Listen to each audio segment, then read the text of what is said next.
بسم الله يستفتح به والحمد لله يستزيد به وصلوات ربي وسلامه على النبي الكريم محمد بن عبد الله المبعوث رحمة للعالمين القائل في حديثه الشريف فمن رغب عن سنتي فليس مني وعلى آله وأصحابه رضوان الله تعالى عليهم أجمعين. Amma baad, mashekhe zangu, kwa makamu zenu,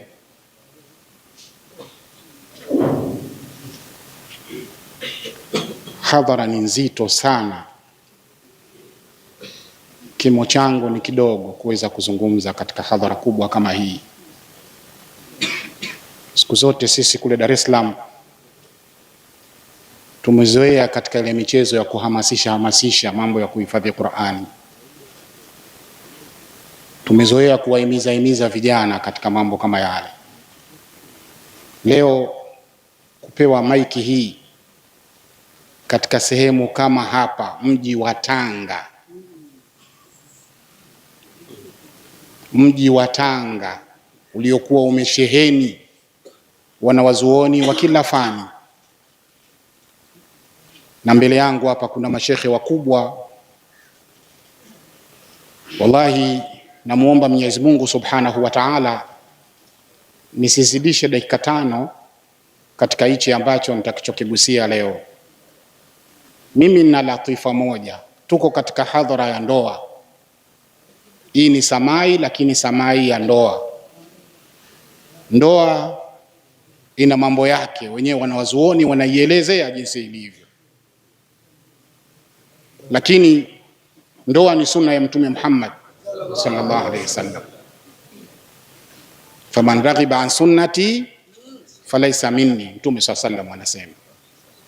Lakini mimi nitasema mambo yanayoeleweka kabisa, bali ndoa ni sunna ya Mwenyezi Mungu Subhanahu wa Ta'ala. Ndoa ni sunna ya Mwenyezi Mungu katika maumbile. Kilichofuata kuja katika sunna ya Mtume sallallahu alaihi wasallam, lakini imetangulia sunna ya Mwenyezi Mungu Subhanahu wa Ta'ala. Wa min kulli shay'in khalaqna az-zawjayn la'allakum tadhakkarun. Mwenyezi Mungu anasema wa min kulli shay, na katika kila kitu tumeumba mke na mume. Lengo lake la'allakum tadhakkarun, labda nyinyi Waislamu mtakuwa ni wenye kukumbuka katika hilo. Kwa hiyo tuna sunna ya Mwenyezi Mungu al-kaunia, ya kimaumbile, kwamba Mwenyezi Mungu min azal, katika maumbile yake, viumbe vyake vyote, kama anavyosema wa min kulli shay, katika kila kitu Mwenyezi Mungu ameumba uke na mume. Bali anasema katika aya nyingine katika surati Yasin, subhanalladhi khalaqal azwaja kullaha, ametakasika Mwenyezi Mungu ambaye khalaqal azwaja kullaha, ameumba uke na mume katika kila kitu kilichokuwepo hapa duniani. Akaanza kuchambua mimma tumbitul ardh. Kumbe hata katika mimea kuna mmea wa kike na mmea wa kiume. Tumejua au hatukujua, lakini sera na taratibu za Mwenyezi Mungu kuna mke na mume. Mimma tumbitul ardh wa min anfusihim, na katika nafsi zenu. Hapa akisema katika nafsi zenu, lilokuwa wazi kabisa kwamba kati yetu, katika nafsi zetu kuna mwanamume na mwanamke.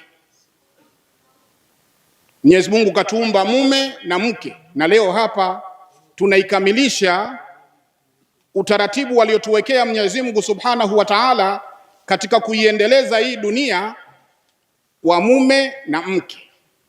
Lakini mimi nilikuwa nataka niguse kipande kidogo katika hii mimma tumbitul ardhu wa min anfusihim, na katika nafsi zenu, kwa sababu Mwenyezi Mungu anasema wa min kulli shay'in khalaqna zawjayn subhanalladhi khalaqal azwaja kullaha. Kwa hiyo wa min anfusihim hapa, mpaka wewe mwenyewe, si mimi niliposimama hapa, kusimama kwangu lazima ipatikane zawjaini, ndio mimi nipatikane. subhanalladhi khalaqa alazwaja kullaha. Kwa hiyo hata mimi mwenyewe mwanamume na wewe ndugu yangu, kuwepo kwako lazima ipatikane zaujaini, na hii ndio wanatuambia kina Sheikh Kidago wakituelezea asili ya mwanadamu au chembe chembe ndogo za mwanadamu, kromozomati au chromosomes, wakituambia zimekaa katika mazingira ya pea zauji.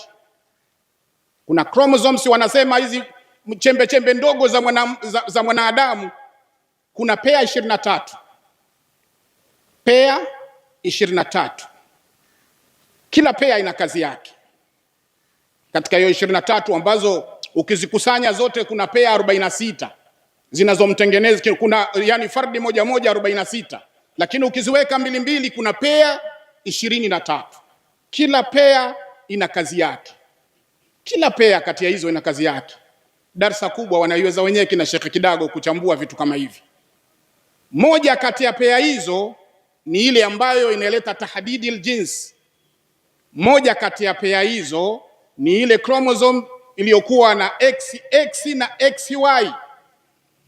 Moja kati ya hizo ni ile ambayo inaweza kumwambia mwanamke huyu anazaliwa mwanamke, huyu anazaliwa mwanamume. Ziko hizo.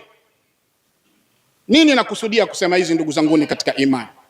Hii ni ilmu tunayoambiwa, lakini mtume wetu Muhammad sallallahu alayhi wasallam yeye alikuja hivi sasa zaidi ya karne 14 zilizopita. Zama zake yeye tunazijua, hakuna microscope wala hakuna kitu chochote kile, lakini amevizungumza vitu hivyo katika karne zile zilizopita. Leo hii wanakuja wataalamu na fani zao wanakuja kusema kwamba alichokisema Muhammad sallallahu alayhi wasallam ni kitu ambacho kilichokuwa hakina matatizo, ni kitu cha ukweli, na wengi wanaingia Uislamu katika msingi huo. Tukiwa katika tendo la ndoa, Mwenyezi Mungu katika aya za ndoa nyingi, wa min ayatihi an khalaqa lakum min anfusikum azwajan litaskunu ilaiha wa ja'ala bainakum mawaddatan wa rahma inna fi dhalika la ayatin liqaumin yatafakkarun. Anataka tufikirie. Mwenyezi Mungu anaieleza ndoa kwamba mtu akitulia vizuri akaiangalia ndoa kwa ndani na nje, anapata kujua kwamba Mwenyezi Mungu yupo. Lakini kwa wale ambao waliokuwa na fikra, huu ndio Uislamu wetu ambao haukutuachia kitu chochote, haukuacha kitu chochote. Kila kilichokuwa na msingi kimeelezwa katika Qur'an. Hapa tunapata taslia ya kwamba mtume wetu Muhammad sallallahu alaihi wasallam ni mkweli wa kweli, ni mkweli asiyeshindwa, ni mkweli ambaye ameushangaza ulimwengu, si kwa kitu kingine, kwa Qur'ani yake tukufu. Pale wakati tukizungumza zile chromosomes zile, tukizizungumza zile kama zilivyo, kuna ile tahdidi aljins, nani ambaye aliyekuwa na masulia ya kusema huyu atakayezaliwa awe mume au mke, kati ya mwanamume na mwanamke ni nani? Wanawachuoni walisema maneno mengi huko nyuma huko, mengi wameyasema huko. Imekuja science inasema hizi XY na XX ambazo ziko kwa mwanamume ndizo zinazoweza zikamhukumu anayezaliwa awe mke au anayezaliwa awe mume. Wao wamesema hayo, lakini mtume wetu sallallahu alayhi wasallam yeye toka karne hizo alishaambiwa na Mwenyezi Mungu, wa yahsabu al-insanu wa yutraka suda alam yakun nutfatan min maniyyin yumna thumma kana alaqatan fakhalaqa fasawwa faja'ala minhu min maniyyin yumna faja'ala minhu az-zawjayn adh-dhakara wal-untha. Mwanamume ndio ambaye anasema awe mke awe mume. Mungu kasema toka wakati huo, faja'ala minhu min maniyyin yumna az-zawjayn, zile mke na mume Mwenyezi Mungu kampa mwanamume katika hukumu hizo. Nani alimfundisha mtume wetu sallallahu alaihi wasallam asrari hizi zilizokuwa hazitambuliki katika wakati ule? Hakuna microscope, hakuna vipimo vyovyote, lakini leo wanakuja wataalamu wa kisasa wanatuthibitishia kwamba mtume wetu ni mtume wa kweli. Na hii yote sana sana hapa tunaondoka na imani kwamba haya tunayoyahimiza ndiyo anayoyataka Mwenyezi Mungu, ili tuweze kuendana na maumbile ya Mwenyezi Mungu, tuweze kuisimamisha dini ya Mwenyezi Mungu katika ulimwengu wetu. Wabillahi tawfiq, wassalamu alaikum wa rahmatullahi wa barakatuh.